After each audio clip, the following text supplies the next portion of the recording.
Muhammadin TV. Pamoja tuelimishane.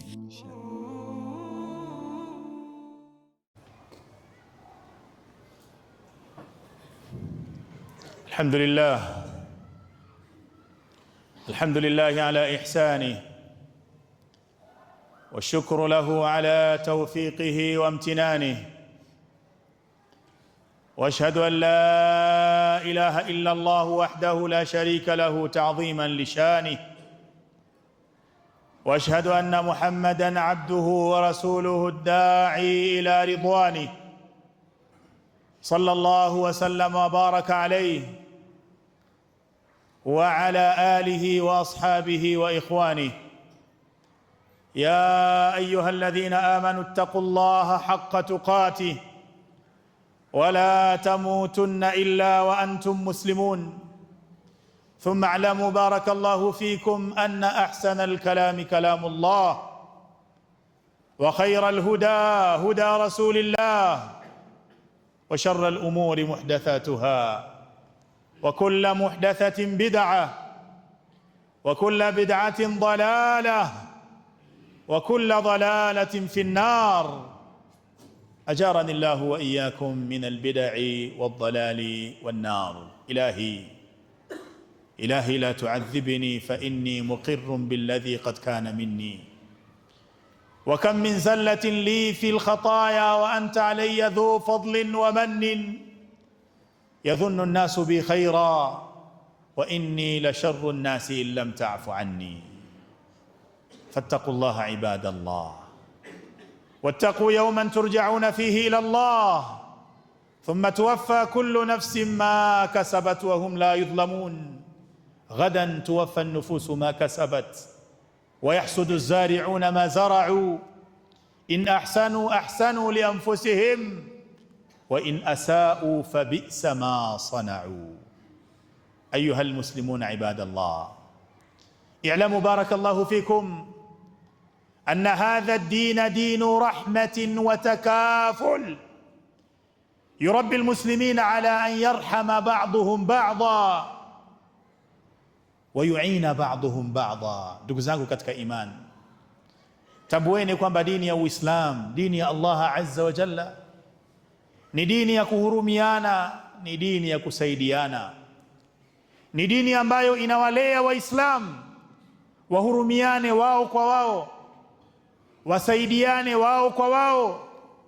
Falqawiyu yarhamu aldhaif walfaqiru au walghaniyu yuwasi alfaqir walalimu yuallimu aljahil waljaru yuinu jara. Hivyo mwenye nguvu amhurumie dhaifu, tajiri amsaidie fakiri maskini, msomi amfunze asiyejua, amfunze mjinga, na jirani amsaidie jirani yake. Ndiyo maelekezo ya Uislamu.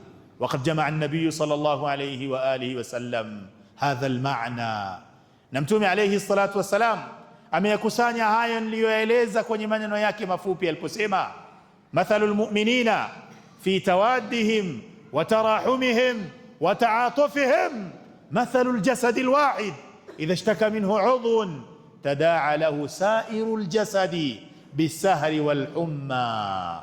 رواه البخاري ومسلم.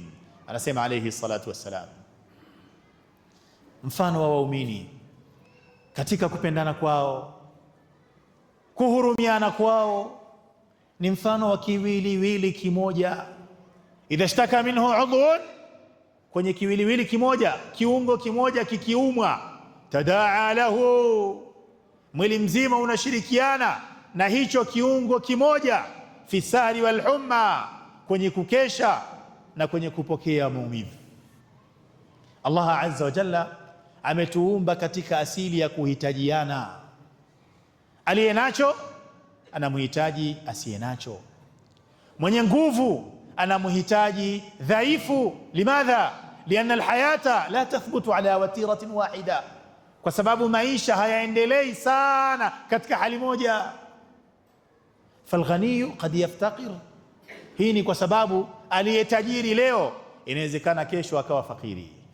Walqawiyu yadhufu, na mwenye nguvu inafika wakati nguvu zake zinaisha. Wasahihu yamradhu, lakini hata mzima inawezekana leo umelala mzima, kesho ukaamka ni mgonjwa. Kwa hiyo ukiwa mzima, jitahidi kumsaidia mgonjwa. Inawezekana nafasi ya mgonjwa ikawa ni yako kesho. Ukiwa unacho leo, msaidie yule ambaye hana. Inawezekana kesho utakuwa kwenye nafasi ya kuhitaji msaada. Ukiwa una nguvu, msaidie dhaifu, kwa sababu mwisho wa nguvu zako kadhalika ni udhaifu. Ndio maana Uislamu umetuhimiza katika kusaidiana kwenye kutatuliana changamoto tulizo nazo. Limadha? Liyakuna almuslimu aunan liakhihi almuslim, ili muislam awe ni msaada kwa ndugu yake muislam katika hii dunia. Lakini kwenye msaada unaoutoa unatanguliza thawabu, unatanguliza kheri, unajiandalia malipo makubwa mbele ya Allah azza wa jalla. Msikilize Bwana Mtume Muhammad alayhi salatu wassalam, anatupa bishara iliyo wazi inayovutia. Qala alayhi salatu wassalam, man nafasa an mu'minin kurbatan min kurabi dunya nafasa Allahu anhu kurbatan min kurabi yawmi alqiyama wa man yassara ala mu'sirin yassara Allahu alayhi fi dunya wal akhirah wa man satara muslima satarahu Allahu fi dunya wal akhirah wallahu fi auni al-'abd ma kana al-'abdu fi auni akhihi wal hadithu sahih. Man nafasa an mu'minin kurbah, yoyote atakayemfariji muislamu akamwondoshea changamoto na tatizo katika matatizo ya kidunia. Mwenzako amesibiwa na jambo, unaweza kumsaidia, ukamsaidia. Anasema alayhi salatu wassalam, nafasa Allahu anhu kurbatan min kurabi yaumi alqiyama. Allah azza wa jalla, wewe uliyotoa msaada kwa ndugu yako muislamu, Allah atakupa msaada wa kukuondoshea matatizo yako katika matatizo ya siku ya kiyama. Wa man yassara ala mu'sirin, na atakayemfanyia wepesi mtu anayepitia kipindi kigumu kizito katika hii dunia, yassara Allahu alayhi fi dunya wal akhirah, Allah naye atamfanyia wepesi kwenye mambo yake duniani na akhira. Wa man satara muslima, na yoyote atakayestiri aibu ya muislamu, satarahu Allahu fi dunya wal akhirah, naye atastiriwa na Allah azza wa jalla duniani na akhira. Wallahu fi auni al-abd. Anamalizia kusema alayhi salatu wassalam, wallahu fi auni al-abd ma kana al-abdu fi auni akhihi, na Allah azza wa jalla yupo kwenye kumsaidia mja wake maadamu mja anamsaidia ndugu yake. Isal nafsak, hebu jiulize kwa utulivu, baada ya kuisikia hadithi hii, baada ya kuyasikia maneno haya ya Bwana Mtume Muhammadin sallallahu alayhi wa alihi wasallam, man almuntafi'u alakbar baina almu'in walmu'an. Kwa mujibu wa hadithi, ni nani mnufaika mkubwa kati ya mtoaji na mpokeaji? Ni nani mnufaika mkubwa kati ya mpokea msaada na mpewa msaada? Kwa mujibu wa hadithi ya Mtume alayhi salatu wassalam, anayetoa msaada ndiye mnufaika zaidi kuliko anayepokea msaada. Kwa nini? Umemsaidia mwenzako katika hii dunia, changamoto yake imeisha, tatizo lake limeisha. Allah atakusaidia wewe kukutolea na kuchatulia changamoto zako siku ya Kiyama.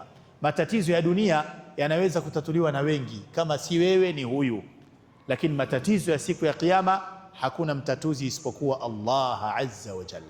Hivyo ni vyema kila muislamu akaangalia namna ambayo anaweza kutoa msaada kwa muislamu mwenzake, anaweza kumsaidia ndugu yake katika iman, wama inda Allahi khairun wa abqa, lakini wakati huo huo akiamini kwamba jazaa atakayokuta mbele ya Allah azza wa jalla kwa msaada aliyoutoa kumsaidia ndugu yake katika iman, jazaa yake mbele ya Allah azza wa jalla ni kubwa mno. Hapa naweza kutaja mifano miwili mitatu ya khairi ambayo muislamu unaweza kumfanyia muislamu mwenzako, na malipo yako mbele ya Allah azza wa jalla ni makubwa zaidi ya msaada uliotoa. Jambo la kwanza, qada'u hawaiji nnas, na hili tumelitaja katika hadithi. Qada'u hawaiji nnas, kuwasaidia watu katika kukidhi haja zao na mahitajio yao. Inawezekana akili yako ikaenda kwenye mali, kwamba sina pesa, nawezaje kutoa msaada? Hapana, msaada jamani si pesa tu. Inawezekana msaada anaohitaji ndugu yako kutoka kwako ni neno lako tu. Mwachieni, ameachiwa. Mpeni, kapewa. Khalas, neno lako moja tu. Inawezekana msaada anaohitajia ndugu yako ili afarijike ni saini yako tu, saini yako moja tu, khalas, inabadilisha maisha yake kwa taufiki ya Allah azza wa jalla. Inawezekana pia ni kumpa muda wako ukamsikiliza matatizo yake bila ya kumsaidia chochote, kumsikiliza kwake ikawa ni faraja. Ndio maana anasema Bwana Mtume Muhammadin sallallahu alayhi wa alihi wasallam, man kana fi hajati akhihi kana Allahu fi hajatihi, yoyote ambaye anapambania haja ya mwenzake itimie, jambo la ndugu yake litimie, kana Allahu fi hajatihi, Allah atayatekeleza mambo yako wewe. Wakati unampambania ndugu yako katika iman, basi mambo yako yako mikononi mwa Allah azza wa jalla, na Allah atayatimiza. Amesema Bwana Mtume Muhammadin alayhi salatu wassalam fi alhadith alladhi akhrajahu at-Tabrani fi al-Awsat wa ghayruhu min hadith Abdullah ibn Umar radiyallahu anhuma anna an-nabiy sallallahu alayhi wa alihi wa sallam qala khayru an-nas anfa'uhum lin-nas wa ahabbu al-a'mali ila Allah sururun tudkhiluhu ala muslim takshifu anhu kurba au taqdi anhu dayna au tatrudu anhu ju'a wala an amshiya ma akhin fi haja ahabbu ilayya min an a'takifa fi hadha almasjid shahra au kama qala alayhi salatu wassalam. Anasema sallallahu alayhi wasallam, katika kutuhimiza tuwasaidie watu kwenye kuwakidhia haja zao, zetu zitasimamiwa na Allah.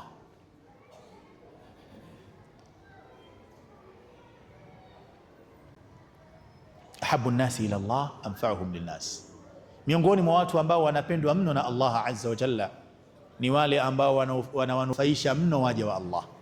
Kadiri unavyowanufaisha waja wa Allah ndivyo Allah anavyokupenda. Taban, unawanufaisha kwenye kheri, mfano wa kuwatatulia matatizo yao. Qala wa ahabbu al-a'mali ila Allah, na katika matendo yanayopendwa mno na Allah azza wa jalla, yazingatie haya ili uwe huyu mtu aliyotajwa mwanzo wa hadithi, ahabbu nnasi ila Allah anfa'uhum linnas. Kisha Bwana Mtume akataja amal ambazo ukizizingatia utaingia katika ahabbu nnasi ila Allah. Qala wa ahabbu al-a'mali ila Allah, na katika matendo yanayopendwa zaidi na Allah azza wa jalla, sururun, ni furaha, faraja, tudkhiluhu ala muslim, utakayoingiza kwenye maisha na moyo wa Muislamu. Kwa kumfanyia nini? Takshifu anhu kurba, kumtatulia tatizo, au taqdi anhu daina, au kumlipia deni, au tatrudu anhu jua, au kumpa chakula akale yeye na familia yake. Kisha akasema alayhi salatu wassalam, wala an amshia maa akhin fi haja, na mimi kutoka nikaongozana na ndugu yangu ili nikamkidhie haja yake fulani, ahabbu ilayya min an a'takifa fi hadha almasjidi shahra, napenda zaidi kufanya hivyo, kuongozana na ndugu yangu nikamsaidie kwenye jambo lake, kuliko kukaa itikafu kwenye msikiti huu, sio wa Qiblatain, almasjidu nabawi, msikiti wa Bwana Mtume Muhammad alayhi salatu wassalam. Bwana Mtume anasema napenda kuongozana na ndugu yangu Muislam nikamsaidia kwenye kukidhi haja yake, kuliko kukaa itikafu kwenye msikiti wangu huu mwezi mzima.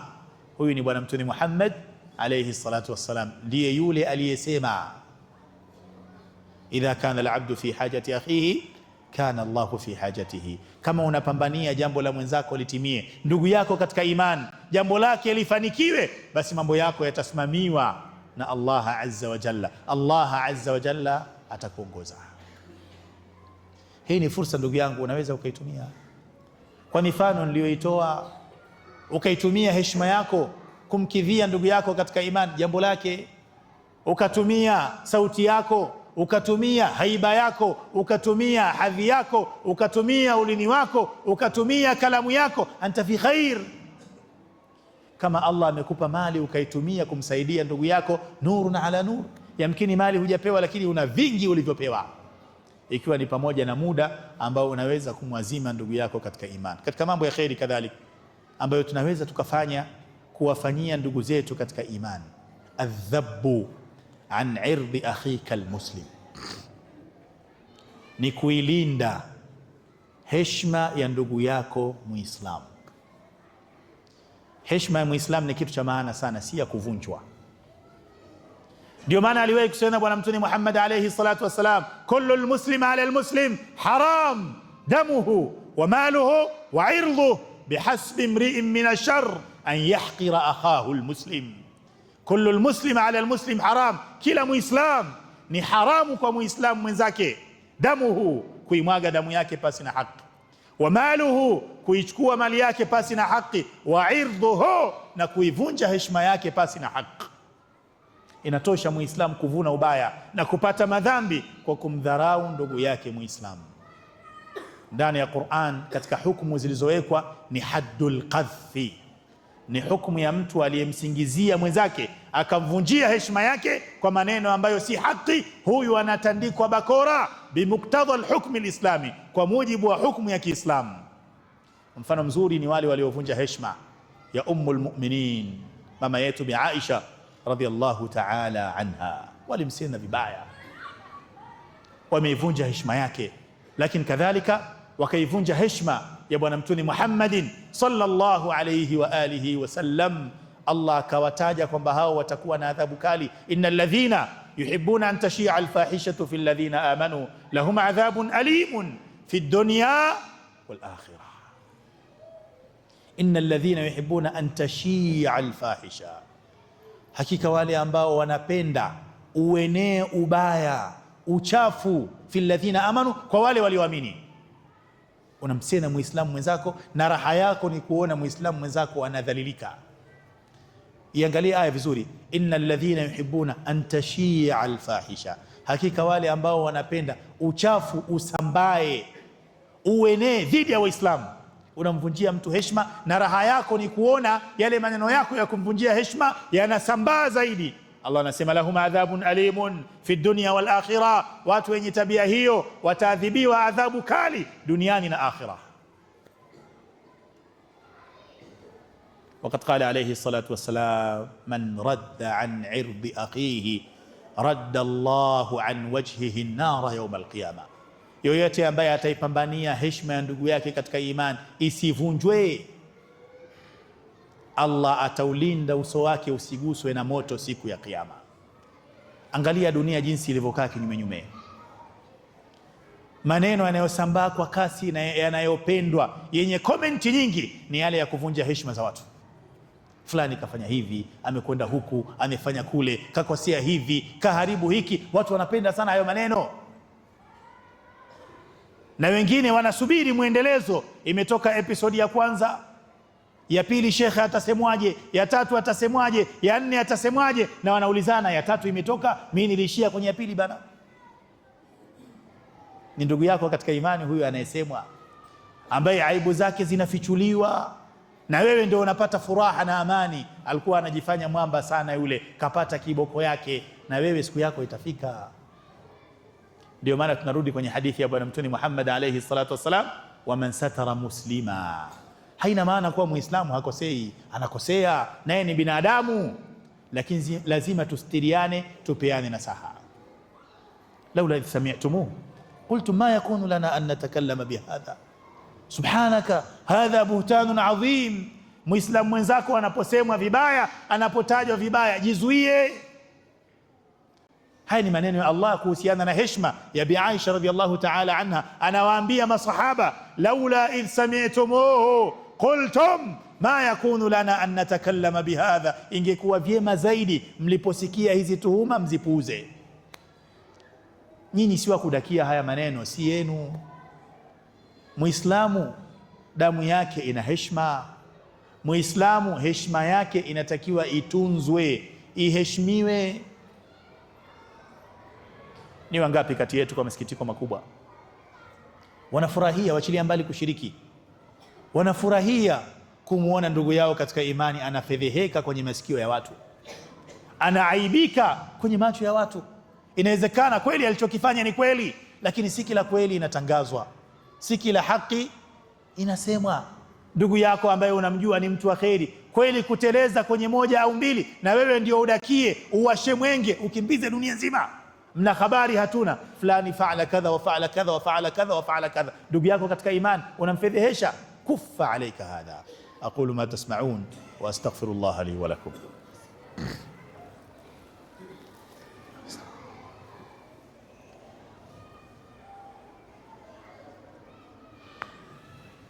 الحمد لله رب العالمين بعث محمدا بالحق بشيرا ونذيرا وداعيا إلى الله بإذنه وسراجا منيرا. عباد الله، أوصيكم ثانيا كما أوصي نفسي بتقوى الله عز وجل، فلقد فاز ونجا المتقون. من ذا الذي ما ساء قط ومن له الحسنى فقط؟ من ذا الذي ما ساء قط؟ ni swali hili. Man dha alladhi ma saa qattun wa man lahu alhusna faqat, ni nani kati yetu hajawahi kukosea? Ni nani kati yetu ana mazuri zaidi? Wallahi, ukweli ni kama alivyosema mmoja katika wema waliotangulia, law kanat lidhunubi raiha lama istataa ahadun an yujalisani. Waliyasema haya tawadhuan minhum, lakini makosa yetu ni mengi kuliko yao, madhambi yetu ni mengi kuliko yao. Wanasema lau kanat lidhunubi raiha, lau madhambi yangekuwa yana harufu, lama istataa ahadun an yujalisani, hakuna yoyote ambaye angeweza kukaa pamoja na mimi. Hata wewe ambaye unapata ujasiri wa kumsema mwenzako, kumkashifu mwenzako, kutangaza aibu za mwenzako, lau watu wangekuwa wanayajua madhambi yako, makosa yako, aibu zako, lau zingelekwa wazi, nani angekaa kukusikiliza wewe, maskini ya Mungu? Lakini Allah amekustiri ukaonekana mtu wa maana katika jamii. Tumia ulimi wako kumstiri ndugu yako katika iman, kama ambavyo na wewe umestiriwa na Allah azza wa jalla. Hii ni moja katika khairi ambayo Muislamu anaweza kumfanyia ndugu yake katika iman, wala haihitaji mali. Adhabu an irdhihi, kuilinda na kuitetea heshima ya ndugu yako katika iman. Ayuha almuslimuna ibadallah, Allah azza wa jalla ni tajiri, na khairi zilizopo kwa Allah azza wa jalla ni kubwa kuliko vile tunavyofikiria. Khairi yoyote unayoifanya kumfanyia ndugu yako katika iman, tambua kwamba malipo yako kwenye khairi hiyo hiyo ni kubwa mno mbele ya Allah azza wa jalla. Bwana Mtume Muhammad alayhi salatu wassalam aliwahi kutuhadithia habari za mtu mmoja, annahu kana yudayinu nnas. Huyu mtu katika wema aliyokuwa nao alikuwa anawakopesha watu. Wa kana yaqulu li ghulamihi idha ataita mu'siran fatajawaz anhu, na alikuwa anamwambia kijana yake anayekwenda kuchukua madeni, idha ataita mu'siran, ukienda kwa mtu tunayemdai, ukiona hali yake kidogo, hali yake sio nzuri, mambo yake magumu, hawezi kulipa, fatajawaz anhu, msamehe, mwambie basi.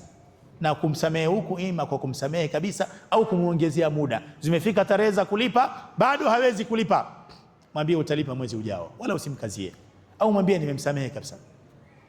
La'alla Allah an yatajawaza anna, huenda kwa hiki tunachokifanya na sisi tukapata msamaha wa Allah azza wa jalla. Faqala Allahu azza wa jalla ana haqqu bidhalika mink tajawazhu an abdi. Allah akasema mimi nina haki zaidi kutoa msamaha kuliko wewe. Anawaambia malaika wake tajawazu an abdi, limaana tambueni kwamba mja wangu huyu nimemsamehe. Ni mfano wa kheri ambazo Muislamu anaweza kumfanyia Muislamu mwenzake, na ndivyo tunavyotakiwa kuishi, kwa kuwa sisi ni ummatun wahida, ni kitu kimoja. Ayuha almuslimuna ibadallah. Kwa upande wa pili, Muislamu anapopata ujasiri wa kuivunja heshima ya Muislamu mwenzake, kutokumsaidia kwa maksudi Muislamu mwenzake ambaye anahitaji msaada wake na yeye anaweza kumpa msaada, anajitengenezea mazingira ya kukosa msaada wa Allah azza wa jalla yawm alqiyama. Abu Bakr Siddiq radiyallahu ta'ala anhu wa an jami'i sahabati Rasulillah sallallahu alayhi wa alihi wa sallam, ilipovunjwa heshima ya binti yake, mama yetu, mke wa Bwana Mtume Muhammad alayhi salatu wassalam, Aisha radhiyallahu ta'ala anha wa an abiha, mmoja katika wale walioshiriki kwenye hizo skendo ni ndugu yake ambaye alikuwa anamsaidia kumpa vimasurufu, matumizi yale ya kila siku, ndiye anayemweka mjini kwa lugha ya sasa. Huyu bwana kwa bahati akadaka zile habari na yeye akawa anazisambaza. Baada ya utakaso wa Bi Aisha kuteremka, yale maumivu ya Abu Bakar Siddiq radhiyallahu ta'ala anhu, kama baba akaona hata huyu alikuwa ni wa kumsema binti yangu, hata huyu ambaye namsaidia nampa shilingi 2-3, akasema kuanzia leo msaada niliokuwa na utoa kwake basi. Na kibinadamu unaweza ukasema ana haki, lakini Allah azza wa jalla akatoa maelekezo tofauti kabisa. Kweli umekosewa, lakini ulichonacho ni katika fadhila za Allah juu yako, na kutoa msaada ni maelekezo ya Allah kwako. Usiape kwamba hutatoa msaada, usiape kwamba hutasamehe, kwani wewe hutaki kusamehewa na Allah. Wala ya'tali ulul fadli minkum wasaa an yutu ulil qurba wal masakin wal muhajirin fi sabilillah wal ya'fu wal yasfahu ala tuhibbuna an yaghfira Allahu lakum wallahu ghafurur rahim. Baada ya aya hii kuteremka, Abu Bakar akasema bala nuhibbu an taghfira lana rabbuna, Allah tunapenda utusamehe. Nimefuta ile kauli, nitaendelea kutoa msaada. Ubinadamu wa namna gani waliokuwa nao hawa watu, uelewa mkubwa kiasi gani waliokuwa nao katika kuelewa maneno ya Allah azza wa jalla, utayari wa aina gani waliokuwa nao katika kutekeleza maagizo ya Allah azza wa jalla. Lakini kwa msingi ule ule unavyoamiliana na waja wa Allah, ndivyo ambavyo Allah azza wa jalla ataamiliana na wewe. Ulimi wako uzuie. Kama huwezi kutoa msaada, usiwe sababu ya kuwadhuru Waislamu. Anasema alayhi salatu wassalam, ya ma'shara man amana bilisanihi wa lam yadkhul al-iman fi qalbihi la taghtabu al-muslimin, la taghtabu al-muslimin wala tu'ayyiruhum wala tattabi'u awratihim fa inna man tatabba awratihim yattabi'u Allahu awrata wa man yattabi'u Allahu awrata yufdhihu fi baytihi. Enyi mlioamini kwa ndimi zenu, lakini imani haijaingia kwenye nyoyo zenu. La taghtabu almuslimin, msiwasengenye waislamu kwa ndimi zenu. Wala tuhayiruhum, msiwafedheheshe, msistangaze aibu zao. Wala tattabi'u awratihim, wala msifuatilie kasoro zao. Kwa nini? Atakayefuatilia kasoro ya muislamu ili aitangaze, yattabi'u Allahu awrata wa man yattabi'u Allahu awrata yufdhihuhu fi baiti. Kama shughuli yako ni kufuatilia aibu ya ndugu yako katika imani, Allah naye ataziweka wazi aibu zako, hata ukibaki ndani ya nyumba yako. Jamii itajua mabaya yako ni yapi, maana yake nini. Kama huwezi kumsaidia ndugu yako katika imani, usimdhuru ndugu yako katika imani, si kwa ulimi wako wala kwa mkono wako, kwa sababu malipo mbele ya Allah azza wa jalla min jinsi al-amal. Unavyoamiliana na ndugu zako katika imani, ndivyo utakavyokwenda kupata malipo yako mbele ya Allah azza wa jalla. Ndio maana alayhi salatu wassalam akaitangaza hii dua, akasema alayhi salatu wassalam, man waliya, Allahumma man waliya min amri ummati shay'an fashaqqa alayhim fashquq alayhi wa man waliya min amri ummati shay'an farafaqa bihim farfuq bih. Ewe Allah, yoyote atakayepewa usimamizi wa jambo lolote katika umma huu akaamiliana na watu kwa huruma, nawe amiliana naye kwa huruma. Na yoyote ambaye atapewa mamlaka ya usimamizi, uwezo wa kusimamia jambo kwa umma wangu, akawakazia, akawafanyia ugumu, basi na wewe Allah azza wa jalla mfanyie ugumu. Ndugu zangu katika imani, haya ni maelekezo ya sheria. Namna gani Waislamu kama jamii tunatakiwa tuishi? Tuishi kwa kupendana, tuishi kwa kuhurumiana, tuishi kwa kuteteana. Jaribu kuwa msaada kwa ndugu yako katika imani. Kama huwezi kuwa msaada, basi usiwe madhara. Tunamwomba Allah azza wa jalla tujalie miongoni mwa wenye kusikia maneno na kufuata yaliyo sawa. Ibadallah, صلوا وسلموا على رسول الله محمد بن عبد الله، فإن الله يأمركم بذلك حين يقول إن الله وملائكته يصلون على النبي يا أيها الذين آمنوا صلوا عليه وسلموا تسليما. اللهم صل على محمد وعلى آل محمد كما صليت على إبراهيم وعلى آل إبراهيم، وبارك على محمد وعلى آل محمد كما باركت على إبراهيم وعلى آل إبراهيم إنك حميد مجيد. وآخر دعوانا أن الحمد لله رب العالمين.